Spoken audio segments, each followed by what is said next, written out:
오늘 잠언 말씀 함께 보겠습니다.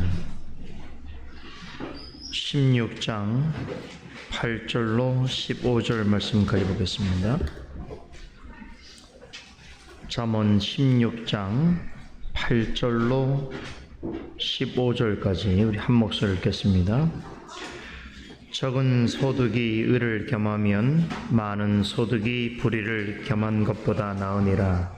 사람이 마음으로 자기의 길을 계획할지라도 그 걸음을 인도하는 자는 여호와시니라. 하나님의 말씀이 왕의 입술에 있은즉 재판할 때에 그 입이 그릇되지 아니하니라. 공평한 간청과 명칭은 여호와의 것이요 주머니 속의 주들도 다 그의 것이 지으신 것이니라.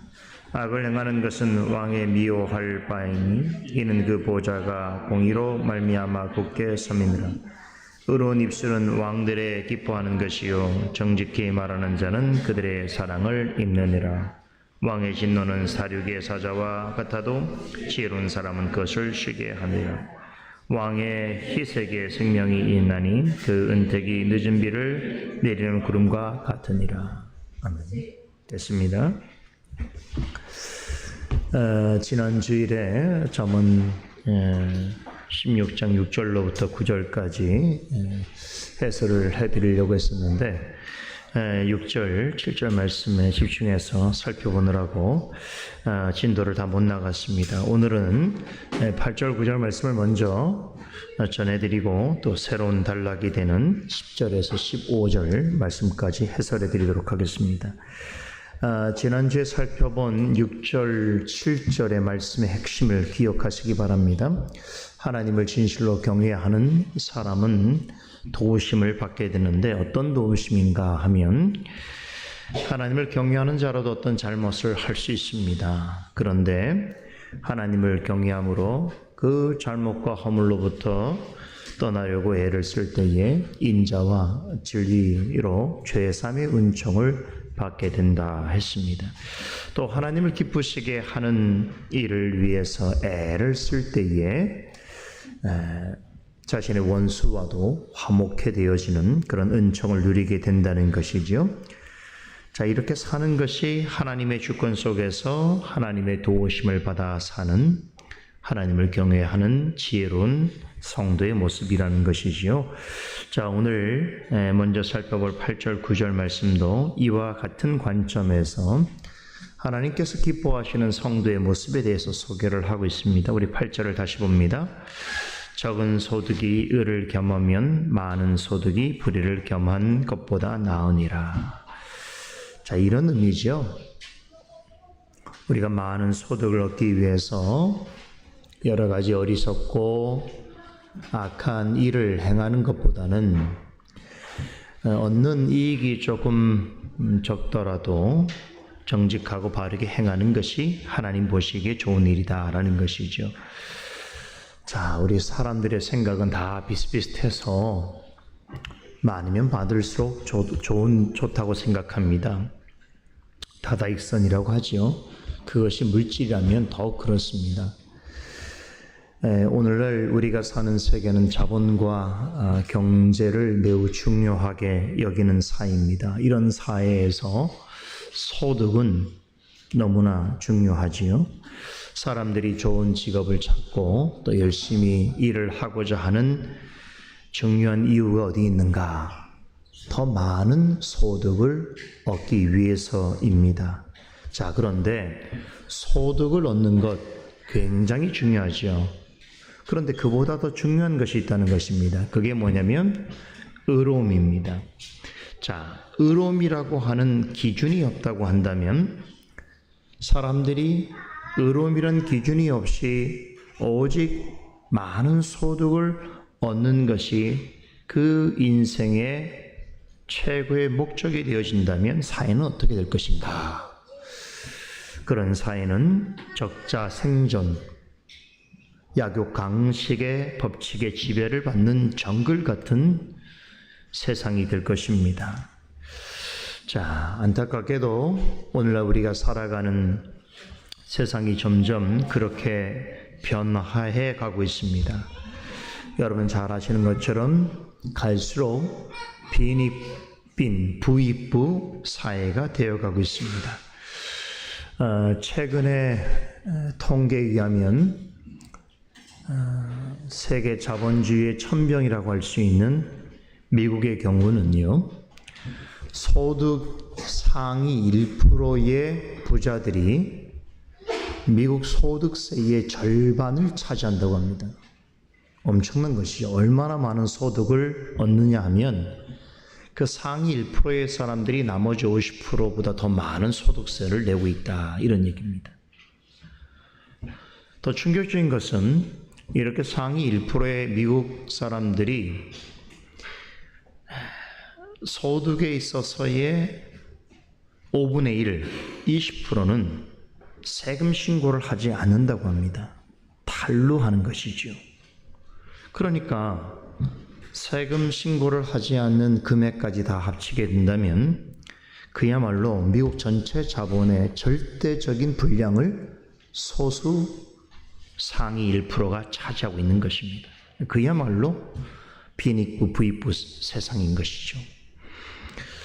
우리나라 경우도 점점 미국을 따라가고 있어서 이러한 부의 편중 현상이 아주 심화되어지고 있습니다.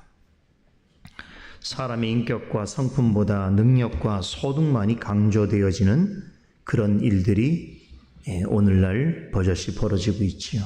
그래서 이제는 결혼의 대상도 그 사람이 성품이 어떤가라는 것보다 우리 젊은이들은 월급이 얼마인가, 얼마나 자산을 가지고 있는가, 매달 버는 소득이 얼마 정도가 되느냐가 1순위라고 합니다. 1순위. 특별히 남성보다 머리가 더 뛰어난 여성들이 그런 생각을 더 많이 한다고 그래요. 그죠? 그러니까 결혼이 어려운 거죠. 그죠? 어떤 그 사람의 인격과 성품을 보기보다는 그 사람이 얼마만한 소득을 벌 만한 능력을 가지고 있느냐라고 하는 것이 최고의 관심사이기 때문에 인격적이고 정서적으로 사람이 만나고 사랑하기가 매우 어려워지는 세상이 되어지고 있는 것이겠지요. 자, 하지만 오늘 잠언 기자는 의가 소득보다 더 중요하다고 합니다. 다시 말하면 인격이 물질보다 더 중요하고 성품이 업적보다 더 중요한 것입니다. 따라서 하나님을 믿는 경외하는 사람이라고 한다면 소득을 취하되 소득이 믿는 자에게도 대단히 중요하지요. 그런데 불의한 방식으로 얻으려 해서는 안 된다.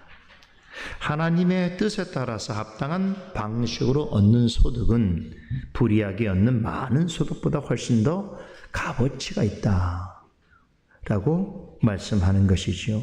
앞서 우리가 잠언 15장 16절에서 가산이 적어도 여호와를 경외하는 것이 크게 부하고 번뇌하는 것보다 나으니라고 말씀한 내용을 봤지요.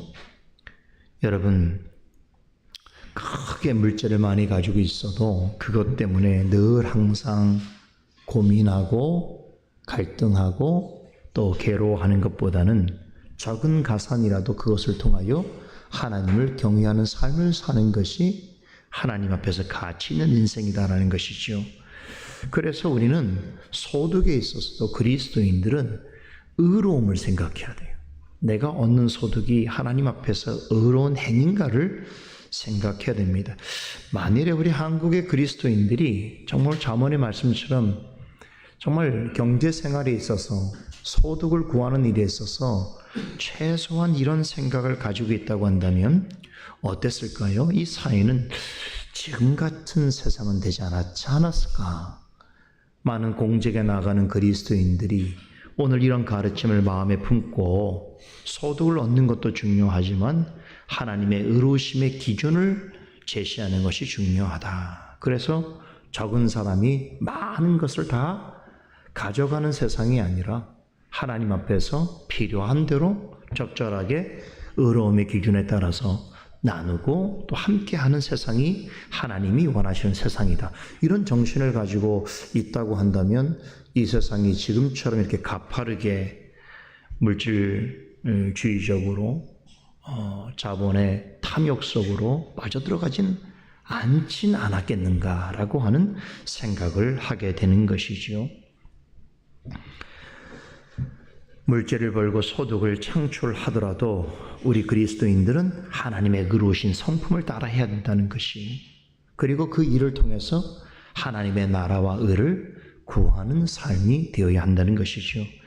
자, 이렇게 소득을 얻는 일에 있어서 우선순위를 먼저 하나님께 두는 사람이 잠언에서 가르치는 지혜로운 자다라는 것입니다. 본문 9절은 이런 사람을 하나님께서 기뻐하시고 도우신다는 것을 사람이 마음으로 자기의 길을 계획할지라도 그 걸음을 인도하는 자는 여호와시니라 라고 하는 말씀으로 다시 한번 강조하고 있습니다. 이 9절 말씀은 우리가 지금 몇 주 동안 살펴본 1절에서 8절까지의 교훈들을 재요약하는 동시에 최종적으로 결론 짓고 있는 말씀입니다. 하나님의 절대 주권을 인정하는 사람은 무엇을 계획하고 경영한다 할지라도 본문 3절에 우리가 살펴본 대로 모든 행사를 하나님께 맡겨야 하는 것입니다. 자기가 계획하는 일이라도 하나님께서 도우지 아니하신다면, 하나님께서 기뻐하시 아니하신다면 그 일대로 되지 아니할 것입니다. 자, 이어서 10절에서 15절 말씀 이제 좀 잠시 생각해 보겠는데요. 자, 구조적인 면에서 볼 때는 앞서 살펴본 내용과 뚜렷하게 구분되는 한 가지 흥미로운 사실이 발견되는데 1절에서 9절까지는 여호와 하나님이 강조되고 있습니다. 거듭해서 8번 여호와라고 하는 말이 등장한다고 그랬죠. 근데 본문에 보면, 오늘 본문에서는 여호와는 말 대신에 왕이라고 하는 말이 강조되고 있는 것을 볼 수 있습니다. 잠언 기자는 이번에는 왕의 비유를 통해서 앞서 강조했던 교훈을 다시금 이어서 우리가 계획하고 경영하는 일에 있어서 왜 우리는 하나님을 의존해야만 하는가, 왜 그분의 도우심을 구해야 하는가에 대해서 설명합니다. 자, 그런데 오늘 본문 내용을 우리가 이해함에 있어서 굉장히 중요한 것은 이 본문에서 비유적으로 언급하고 있는 왕이 누구인가 하는 것입니다. 여기서 말하는 왕은 비유입니다. 먼저 10절을 보게 되면 하나님께서는 이 왕에게 당신의 나라를 다스릴 수 있는 권세를 주셨는데, 여기 보니까 왕이 할 일이 뭡니까? 재판하는 거예요. 이 재판하다라고 하는 말의 원뜻은 공의롭게 통치하다입니다. 그러니까 이 왕이 하나님께 받은 가장 중요한 직무는 하나님의 나라를 공의롭게 통치하는 것인데, 하나님께서는 이 왕에게 통치할 방편도 주셨죠. 그게 뭡니까? 바로 하나님의 말씀입니다. 자, 이것이 이 왕이 세상에 존재하는 통치자들과 확연하게 다른 구별점이지요. 세상 통치자들은 어떻습니까? 자기의 신념, 확신, 세상의 철학, 이념, 선대의 지혜, 또 백성들의 요구에 따라서 나라를 다스립니다. 하지만 이 왕은 오직 하나님의 말씀으로만 다스립니다. 왜 말씀으로만 다스려야 하는가 하면 하나님의 공의를 실현하기 위해서 하나님으로부터 특별한 사명을 부여받았기 때문인데, 11절은 하나님이 이 왕에게 맡기신 사명이 어떤 수단을 통해서 이루어지는가 말해주고 있습니다. 여기 보면 재미있는 표현들이 나와요. 공평한 간칭, 명칭, 또 주머니 속의 추돌, 이렇게 표현합니다. 자, 이 표현들은요, 뭘 말하는 것 같습니까? 여기서 간칭, 명칭, 추돌로 번역된 말은 다 고대의 저울을 가리킵니다. 그 저울 중에서도 가장 공정하고 정직하게 잴 수 있는 저울을 이야기하는 건데요. 바로 이 때문에 오늘 본문을 어떤 분들은 이것은 그리스도인의 경제 생활을 관한 그런 교훈이다라고 생각을 하고 또 그렇게 해석합니다. 충분히 이해할 수 있어요. 아까도 우리가 소득과 경제가 우리의 삶에서 매우 중요하다고 말씀드렸는데, 그러려면 물건을 사고 파는 일이 있어야 되겠죠. 그럴 때 오늘 이 말씀을 적용하게 되면 사람의 눈을 속여서는 안 된다. 그렇죠? 저울의 추를 속여서는 안 된다. 정직한 경제활동을 해야 된다라고 하는 교훈으로 받을 수는 있습니다. 그러나 저는 오늘 이렇게 해석하는 것은 오늘 이 부분을 너무 축약한다. 이 본문의 어떤 깊은 의미를 너무 단순화시키는 것이라고 생각하는 것이 왜냐면 오늘 본문에서 말하고 있는 저울을 보세요. 이 저울이 누구 겁니까? 누가 만든 겁니까? 사람이 만든 저울을 말하는 것이 아니고 뭐라고 그랬습니까? 여호와의 것이요 다 그의 지으신 것이라고 말합니다. 하나님께서 직접 만드셨다는 거예요. 그러니까 이 얘기 뭡니까? 지금 말하고 있는 저울들은 물건의 무게를 재고 다는 데 사용하는 도구를 가리키는 것이 아니라 하나님의 공의로우심으로 하나님께서 맡기신 나라를 다스리기 위하여 가져야 될 그 왕의 성품에 관한 묘사인 것이죠. 다시 말하면 의와 공평이라고 하는 하나님의 성품을 저울로 비유하여 설명하고 있는 것입니다. 10절에서 말하는 왕은 하나님을 대신하여 하나님의 말씀을 가지고 공평과 공의와 공평이라고 하는 하나님의 속성을 발휘해서 하나님의 나라와 백성을 다스리는 책무를 맡은 영적인 통치자다라고 하는 것을 우리에게 전했습니다. 이 왕은 하나님에게 절대적인 신뢰를 받고 있을 뿐만 아니라 누구보다도 하나님의 뜻을 잘 알아서 그분의 말씀으로 그분의 나라와 백성을 온전하게 다스릴 수 있는 막중한 권세를 위임받았다는 것이요. 그렇다면 이 왕이 누구이겠습니까? 계속해서 12절은 이 왕이 하나님의 말씀에 따라서 의와 공평으로 다스릴 때에 어떤 일이 일어날지에 대해서 설명해 주고 있습니다. 악을 행하는 것은 왕의 미워할 바니 이는 그 보좌가 공의로 말미암아 굳게 서민이라 하지요. 이 왕이 하나님의 명령에 따라서 공의를 행한다는 것은 어떤 형태로 나타나는가 하면 부정적으로는 하나님의 공의로 다스림이 어떻습니까? 악을 행하는 자들에 대하여서 그들을 미워하고 악한 자들을 심판하는 방편으로 나타나고 긍정적으로는 어떻습니까? 다스리는 왕의 권세를 더 분명하게 드러내게 된다는 것이죠. 그렇게 됨으로써 하나님의 나라가 공의와 공평으로 다스려지게 되는 것이죠. 자, 그렇다면 바로 이러한 권세를 부여받은 왕이 누구이겠습니까? 예수 그리스도시죠. 만유의 주요 만왕의 왕이신 우리 주 예수 그리스도를 가리키는 것입니다. 그래서 우리는 잠언을 통해서도 그리스도를 만나게 되는 것이죠. 그렇죠? 즉 하나님께서 바라시는 공의와 공평이 완전히 실현될 그 나라의 통치는 오직 예수 그리스도를 통해서만 가능하다는 것을 말씀하고 있습니다.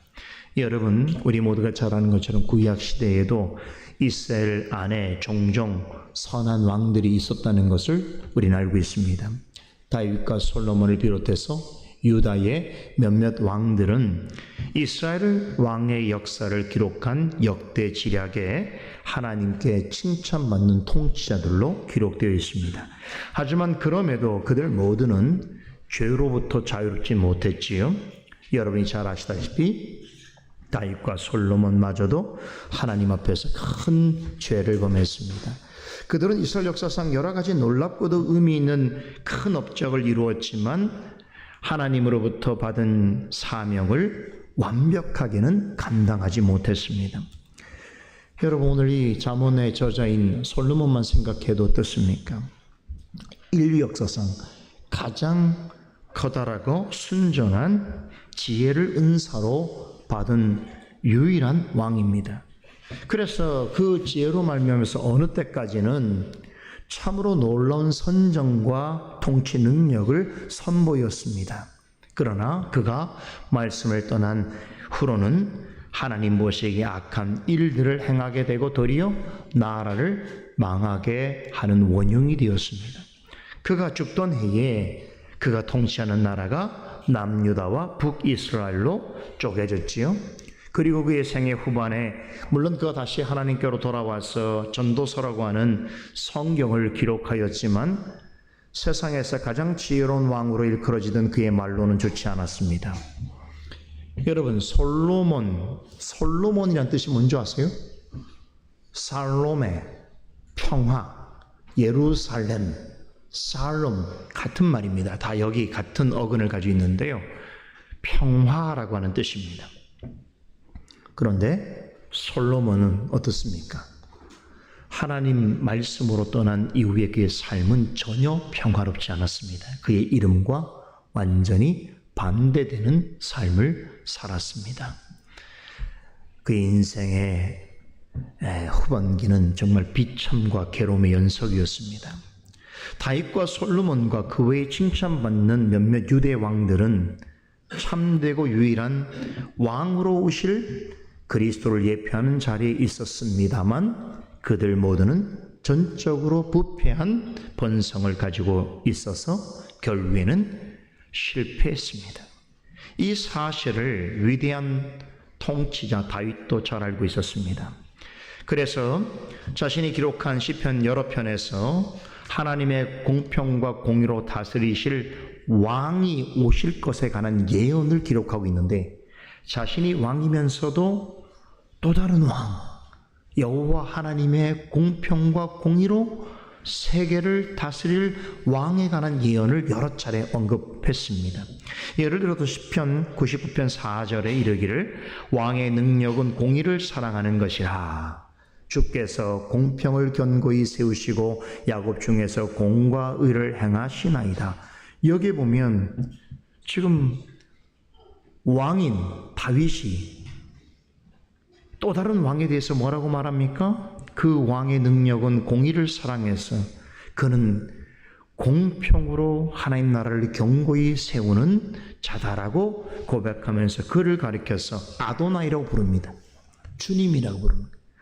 자신이 왕인데 또 다른 왕을 향해서 주님이라고 부르고 있는 것이죠.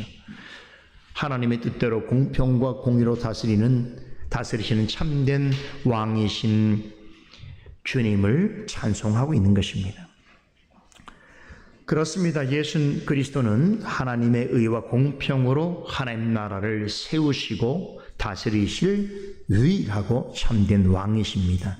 이 거룩한 사역을 위해서 예수님은 자신에게 모든 통치와 권세를 위임하신 하나님 아버지의 뜻에 온전히 순종하셨습니다.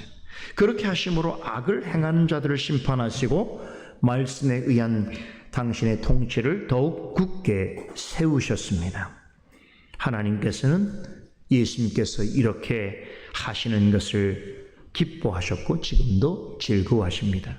잠언 기자는 이어지는 13절에서 15절 말씀에서 하나님과 예수님 사이의 관계를 좀 더 실감나게 우리로 하여금 이해할 수 있도록 하시기 위해서 세상에 있는 통치자와 신하 혹은 백성과의 관계로 설명합니다. 13절을 봅니다.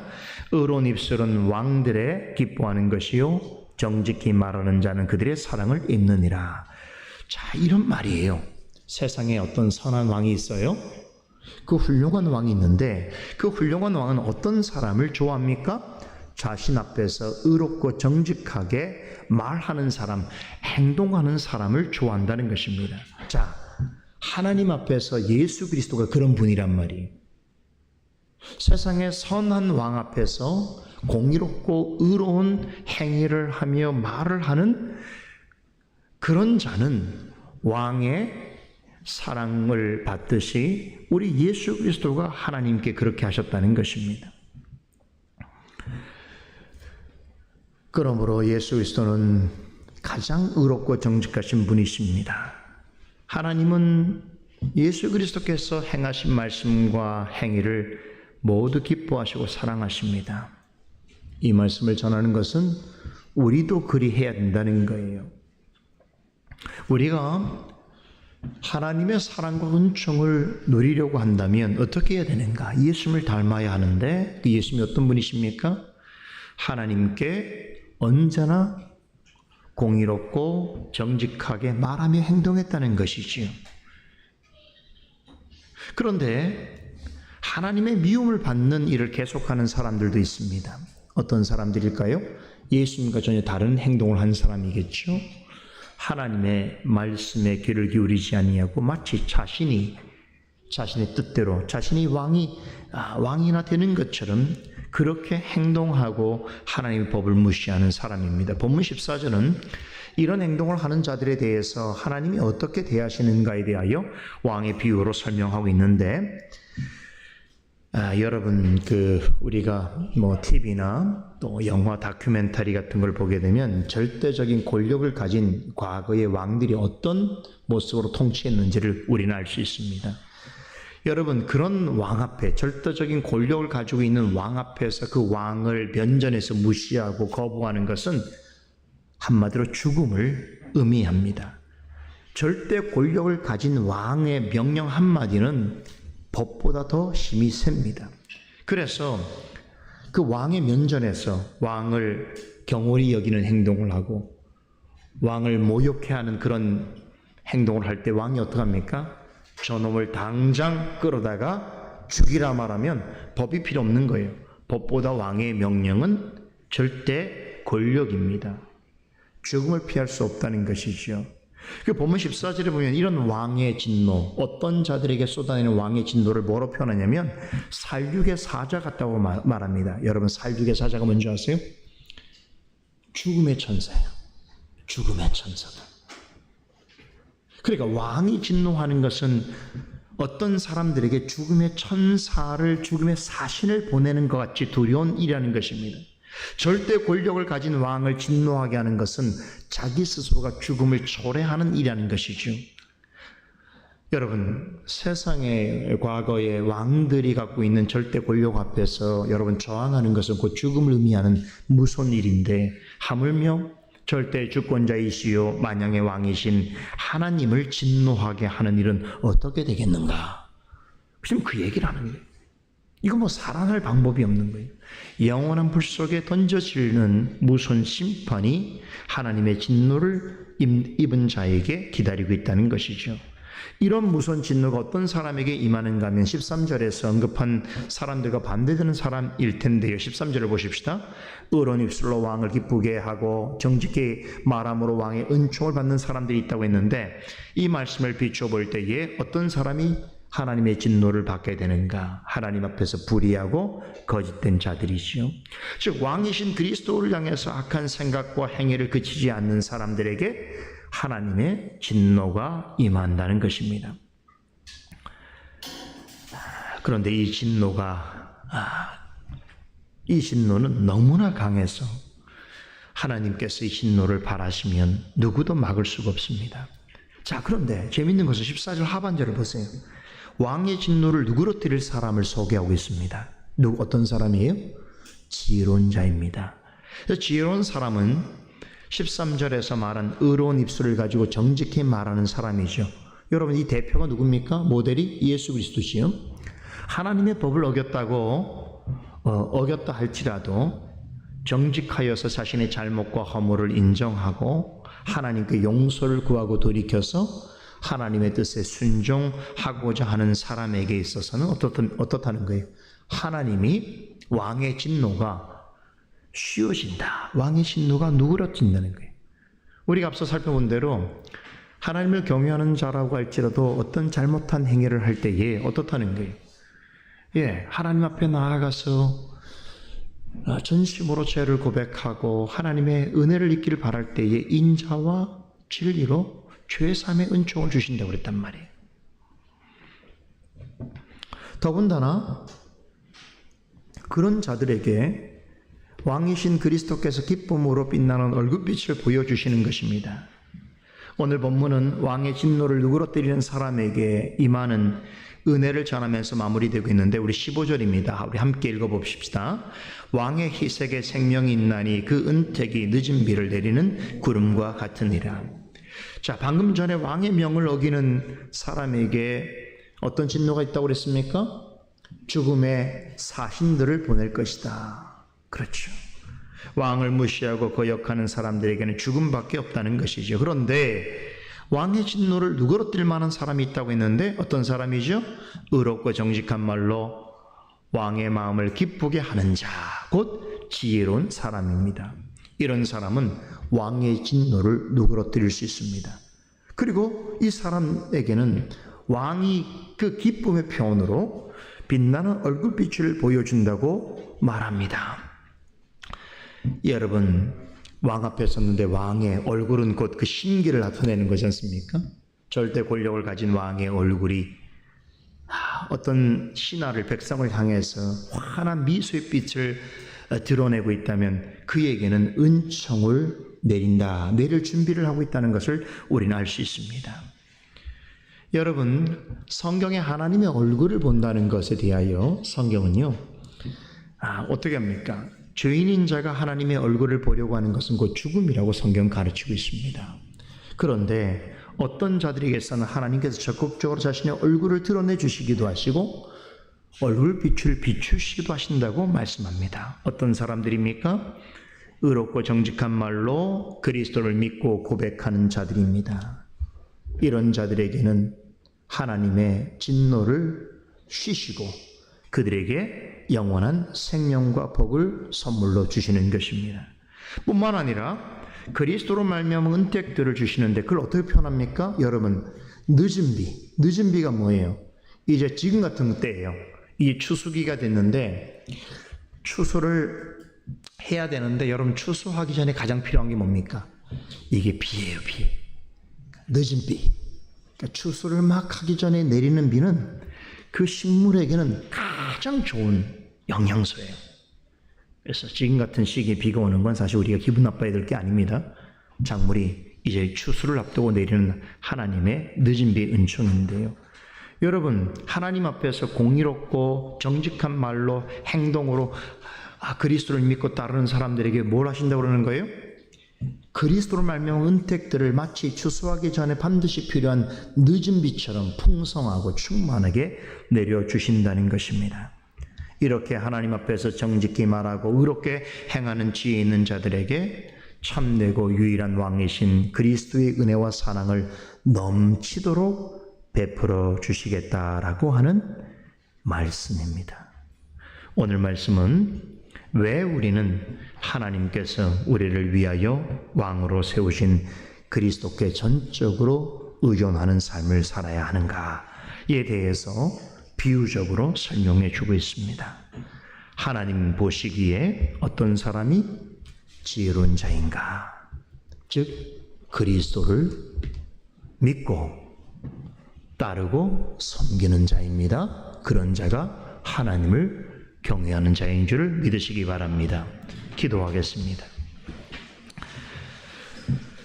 거룩하신 하나님, 오늘 이 아름답고 복된 주님의 날에 또 저희를 주님의 전으로 불러주시고 또 하늘의 지혜가 담겨있는 잠언 말씀을 통하여 우리에게 그리스도에 관한 지혜를 깨닫게 하시고 또 우리가 하나님을 왜 평생 의존하며 또 그리스도를 믿고 따라야 하는지에 대해서 가르쳐 주시니 감사를 드리옵나이다. 이제 지혜를 얻은 자로서 하나님을 기쁘시게 하는 그런 날의 초청을 받았사오니 오늘의 모든 시간이 하나님과 더불어 기뻐하며 하나님께 영광 돌리는 주님의 날 되게 하여 주시옵소서. 예수 그리스도 이름으로 기도드리옵나이다. 아멘.